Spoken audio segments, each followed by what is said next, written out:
It is SABC Network on Facebook, Twitter and Instagram. Welcome back.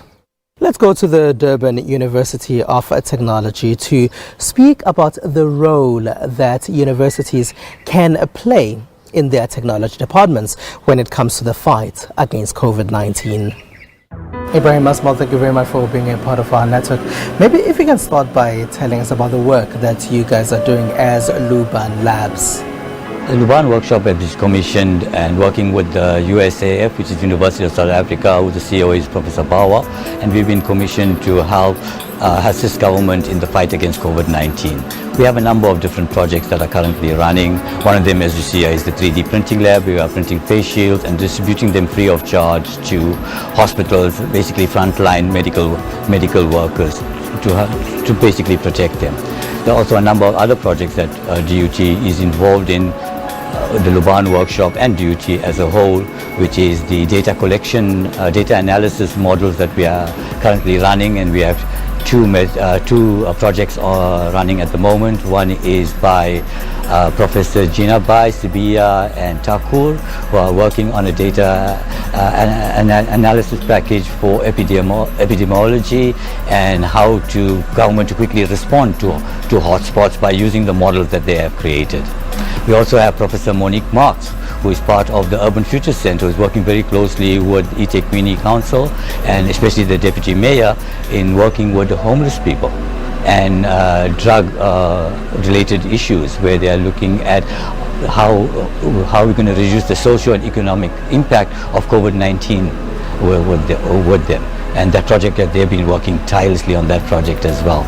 We're also looking at data analytics in a sense whereby we are using drones and working with implementing sensors on drones to pick up, because if you just heard the news last night, is that atmospheric conditions is one of the reasons why COVID-19 is different atmospheric conditions are causing COVID-19 to spread so rapidly. So we are looking at monitoring the atmosphere for one, for different types of temperature, humidity, gases, pollution levels, so that we can gather all this data, analyze this data, run an artificial intelligence in the background, and basically develop models on how we can best address the situation and reduce the impact of COVID-19. Why do you think it's important for universities to get involved in the fight against COVID-19? Firstly, I think the university has the resources, both infrastructure-wise and personnel-wise. We have professors and doctors in basically every field, and we can pool these resources together and be able to respond to situations much more quickly.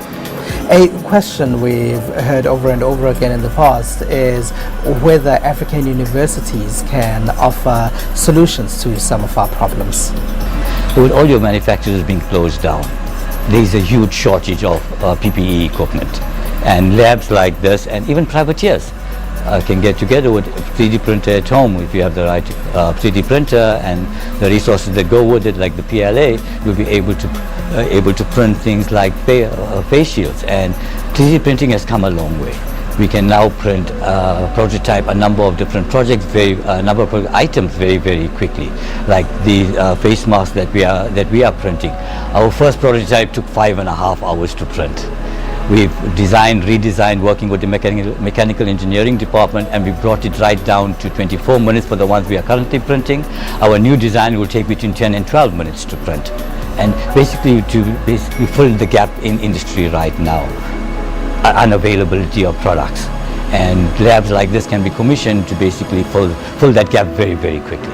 But this is one of the challenges that we are addressing. We also look at other things like using drone technology. Just because we have the resources, both infrastructure-wise and personnel-wise, we are able to respond and develop and prototype items very, very quickly. Where will these drones be deployed that you're talking about? Well, it can be deployed anywhere and everywhere. It just depends where it is required and where we want to collect data from. Is there any assistance that you need when you do work like this, or are you saying that you are the help? No, we need a lot of assistance. We need collaboration between staff at the university itself. For example, if you look around here, we've got students working. We have people from mechanical engineering, electronic engineering, health sciences, all working together on different projects, or working together on a project to find a solution to a particular problem.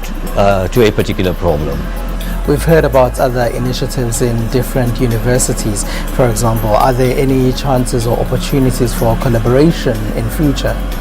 Yes, I think collaboration has already started and it's absolutely critical. Nobody can do it. I don't believe anybody can do it on their own. We can do it much more quicker, faster and cheaper if we collaborate with each other. And that's why we have USAF, who is coordinating all these efforts that are going across the country by the universities. You also have a solidarity fund that has been started by the university. Can you tell us about that one?